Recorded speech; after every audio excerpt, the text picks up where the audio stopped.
In this lecture, we will discuss about the three-phase system. What are the advantage of three-phase system over the single-phase system? ਜੇਕਰ ਅਸੀਂ ਆ wave farm ਲਈਏ, ਇਹ wave form ਕਿਹਦੀ ਹੈ? Single phase system ਦੀ। So V is equal to VM sine omega t. Single phase ਦੇ ਵਿੱਚ ਅਸੀਂ ਦੇਖਦੇ ਹਾਂ ਜਿਹੜਾ ਵੋਲਟੇਜ ਦਾ ਲੈਵਲ ਹੈ ਤਿੰਨ ਜਗ੍ਹਾ ਤੇ ਜ਼ੀਰੋ ਹੁੰਦਾ। ਇੱਕ 0 ਡਿਗਰੀ ਤੇ, ਇੱਕ ਕੀ ਹੈ ਸਾਡਾ 180 ਡਿਗਰੀ ਤੇ, ਇੱਕ ਕੀ ਹੈ 360 ਡਿਗਰੀ ਤੇ। ਤਾਂ ਫਿਰ ਜਿਹੜਾ ਸਿੰਗਲ ਫੇਜ਼ ਸਿਸਟਮ ਦੇ ਵਿੱਚ ਕੀ ਹੈ ਨਾਲ ਐਗਜ਼ਿਸਟ ਕਰਦੇ ਆ, ਇਸ ਕਰਕੇ ਸਿੰਗਲ ਫੇਜ਼ ਸਿਸਟਮ ਕੀ ਹੁੰਦਾ? ਪਲਸੇਟਿੰਗ ਹੁੰਦਾ। In case of three phase system ਇਹਦੇ ਵਿੱਚ ਕੀ ਹੈ ਤਿੰਨ ਵਾਇਰਸ ਹੁੰਦੀਆਂ, ਇੱਕ ਰੈੱਡ, ਯੈਲੋ ਅਤੇ ਬਲਿਊ। ਠੀਕ ਹੈ, ਤਿੰਨੇ ਵਾਇਰ ਦੇ ਵਿੱਚੋਂ ਕਰੰਟ ਫਲੋ ਕਰਦਾ ਅਤੇ ਐਟ ਏ ਟਾਈਮ ਜਿਹੜਾ ਇਹਨਾਂ ਦੇ ਵਿੱਚ ਕਰੰਟ ਫਲੋ ਕਰਦਾ ਉਹਦੇ ਵਿੱਚ ਕਰੰਟ ਜਾਂ ਵੋਲਟੇਜ ਹੁੰਦੀ ਹੈ ਉਹਦੇ ਵਿੱਚ ਫੇਜ਼ ਡਿਫਰੈਂਸ ਕਿੰਨਾ ਹੁੰਦਾ? 120 ਡਿਗਰੀ ਟੂ ਈਚ ਅਦਰ। ਤਾਂ ਐਟ ਏ ਟਾਈਮ ਕੋਈ ਵੀ ਜੇ ਮੰਨ ਲਓ ਗਰੀਨ ਵਾਲੇ ਦਾ ਨਾਲ ਆ ਰਿਹਾ ਤਾਂ ਤੁਹਾਡੀ ਵਾਇਲਟ ਵਾਲੀ ਹਾਈ ਆ ਰਹੀ ਹੈ ਅਤੇ ਰੈੱਡ ਵਾਲੀ ਹਾਈ ਆ ਰਹੀ ਹੈ। ਜੇਕਰ ਰੈੱਡ ਦਾ 0 ਆ ਰਿਹਾ ਤਾਂ ਗਰੀਨ ਦਾ ਹਾਈ ਆ ਰਿਹਾ ਅਤੇ ਦੂਸਰੀ ਦਾ ਵਾਇਲਟ ਦਾ 0 ਆ ਰਿਹਾ। ਜੇਕਰ ਵਾਇਲਟ ਦਾ 0 ਆ ਤਾਂ ਉੱਥੇ ਰੈੱਡ ਦਾ ਹਾਈ ਆ ਰਿਹਾ। ਇਸ ਕਰਕੇ ਥਰੀ ਫੇਜ਼ ਸਿਸਟਮ ਦੇ ਵਿੱਚ ਕੀ ਹੈ ਨਾਲ ਨਹੀਂ ਹੁੰਦੇ। ਸੋ ਥਰੀ ਫੇਜ਼ ਸਿਸਟਮ ਕੀ ਹੈ? ਪਲਸੇਟਿੰਗ ਨਹੀਂ ਹੈ, ਪਲਸੇਟਿੰਗ ਘੱਟ ਹੁੰਦਾ, ਪਲਸੇਟਿੰਗ ਘੱਟ ਹੁੰਦਾ। ਵੋਲਟੇਜ ਲੈਵਲ ਕੀ ਰਹਿੰਦਾ? ਲਗਭਗ ਕਾਂਸਟੈਂਟ ਰਹਿੰਦਾ। ਵੋਲਟੇਜ ਲੈਵਲ ਜ਼ਿਆਦਾ ਚੇਂਜ ਨਹੀਂ ਹੁੰਦਾ in case of three phase system. Mathematical representation of three phase voltages. ਤਿੰਨ ਫੇਜ਼ਾਂ ਦੇ ਵਿੱਚ ਜਿਹੜੀਆਂ ਵੋਲਟੇਜ ਆ ਉਹਨਾਂ ਦੇ ਵਿੱਚ ਕੀ ਰਿਲੇਸ਼ਨਸ਼ਿਪ ਹੁੰਦਾ? ਇਹ ਮੰਨ ਲਓ ਤੁਹਾਡੀ V is equal to VR ਹੈ। ਰੈੱਡ ਵਾਇਰ ਦੇ ਵਿੱਚ ਕਰੰਟ ਜਾਂ ਵੋਲਟੇਜ ਕਿੰਨੀ ਹੈ? VR ਹੈ।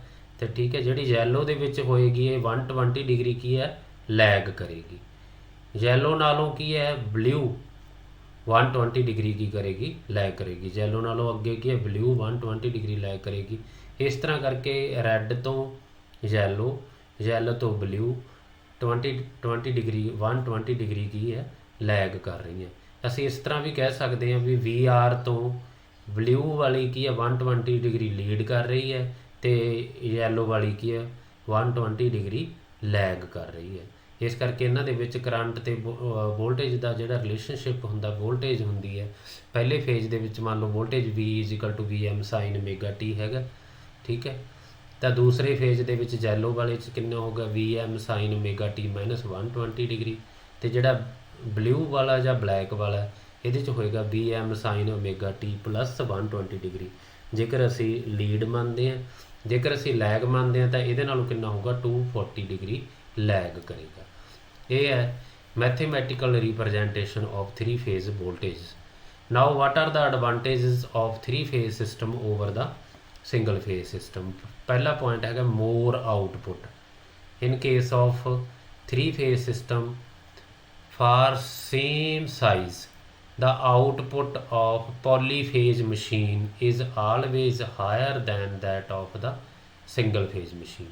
ਜਿਹੜੀ ਪੋਲੀਫੇਜ਼ ਮਸ਼ੀਨ ਦੀ ਹੈ, ਪੋਲੀਫੇਜ਼ ਕੋਈ ਵੀ ਮਸ਼ੀਨ ਹੈ ਜਾਂ ਮੋਟਰ ਹੈ ਉਹਦੀ ਆਊਟਪੁੱਟ ਕੀ ਹੈ? ਜ਼ਿਆਦਾ ਹੁੰਦੀ ਹੈ as compare to single phase machine.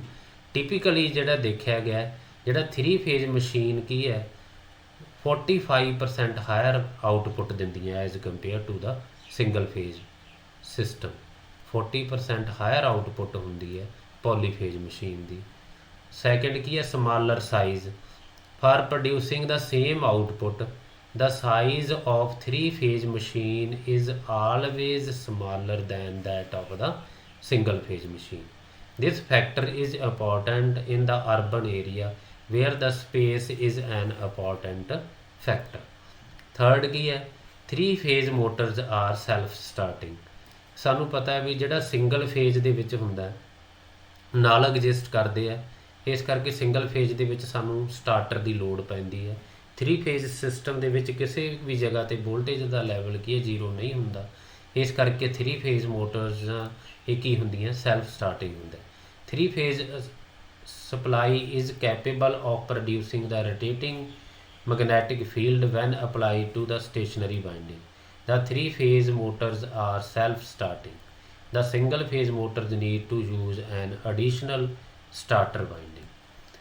Fourth, more power is transmitted in transmission system। It is possible to transmit the more power using the three phase system than the single phase system by using conductor of same cross sectional area। ਜੇਕਰ ਅਸੀਂ same cross sectional area ਦੇ conductor use ਕਰੀਏ ਤਾਂ ਜਿਹੜਾ 3 phase system ਕੀ ਹੈ ਜ਼ਿਆਦਾ power carry ਕਰ ਜਾਂਦਾ ਹੈ ਇੱਕ ਜਗ੍ਹਾ ਤੋਂ ਦੂਸਰੀ ਜਗ੍ਹਾ ਤੋਂ as compare to the single phase system. Fifth point ਕੀ ਹੈ, smaller cross sectional area.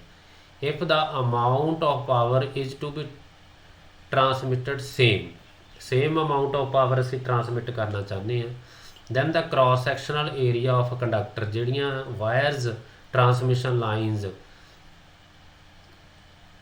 Power ਲੈ ਕੇ ਜਾਣਗੀਆਂ ਉਹਨਾਂ ਦਾ ਕ੍ਰਾਸ ਸੈਕਸ਼ਨਲ ਏਰੀਆ ਕੀ ਹੁੰਦਾ, ਸਮਾਲ ਹੁੰਦਾ as compare to the single phase system.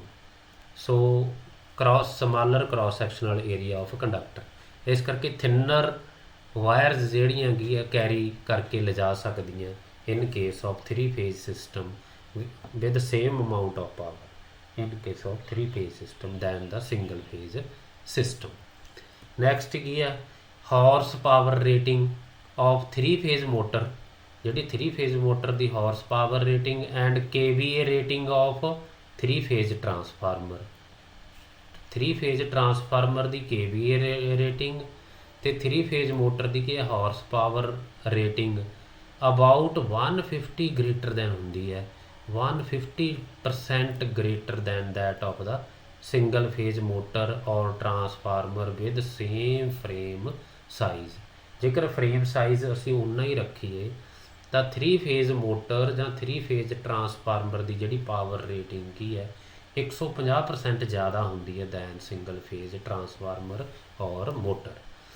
Then power delivered by the single phase system fluctuate. ਮੈਂ ਪਹਿਲਾਂ ਵੀ discuss ਕਰ ਚੁੱਕੇ ਕਿਉਂਕਿ ਸਿੰਗਲ ਫੇਜ਼ ਸਿਸਟਮ ਦੇ ਵਿੱਚ ਨਲ ਐਗਜ਼ਿਸਟ ਕਰਦੇ ਆ, ਇਸ ਕਰਕੇ ਇਹਦਾ ਪਾਵਰ ਲੈਵਲ ਕੀ ਹੈ ਜ਼ਿਆਦਾ ਫਲਕਚੂਏਟ ਕਰਦਾ।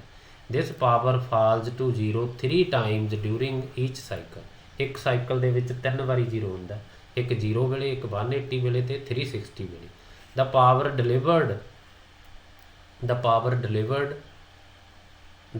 delivered by 3 phase system also fluctuate but it never falls to 0। ਇਹ 0 fall ਨਹੀਂ ਕਰਦਾ। In a 3 phase system the power delivered to the load is same at any instant। This produces the superior operating characteristics for 3 phase motor। Then in balanced 3 phase system the conductor needs to be only about 75% size of conductor for a single phase 2 wire system for same KVA rating। Same KVA rating ਦੇ ਲਈ ਅਸੀਂ ਜੇ ਕਦੋਂ power transmit ਕਰਨੀ ਹੈ ਤਾਂ ਜਿਹੜੇ ਇਹਦੇ 'ਚ 3 ਫੇਜ਼ ਦੇ ਜਿਹੜੇ ਕੰਡਕਟਰ ਹੈ ਉਹਨਾਂ ਦਾ ਸਾਈਜ਼ 75% ਉਹਦੇ ਨਾਲੋਂ ਕੀ ਹੁੰਦਾ ਸਿੰਗਲ ਫੇਜ਼ ਦੇ ਕੰਡਕਟਰਾਂ ਨਾਲੋਂ ਕੀ ਹੁੰਦਾ ਘੱਟ ਹੁੰਦਾ। Then better power factor of 3 phase system ਜਾਂ 3 ਫੇਜ਼ ਮਸ਼ੀਨ ਹਮੇਸ਼ਾ ਕੀ ਹੈ ਬੈਟਰ ਹੁੰਦਾ than that of the single phase machine. 3 phase machine ਦਾ ਜਿਹੜਾ ਪਾਵਰ ਫੈਕਟਰ ਹੈ ਸਿੰਗਲ ਫੇਜ਼ ਮਸ਼ੀਨ ਨਾਲੋਂ ਕੀ ਹੈ ਵਧੀਆ ਹੁੰਦਾ। cos phi ਦੀ ਵੈਲਿਊ ਕੀ ਹੁੰਦੀ ਹੈ ਜ਼ਿਆਦਾ ਹੁੰਦੀ ਹੈ in case of 3 phase system. So these are the advantages of 3 phase system over the single phase system. Thank you.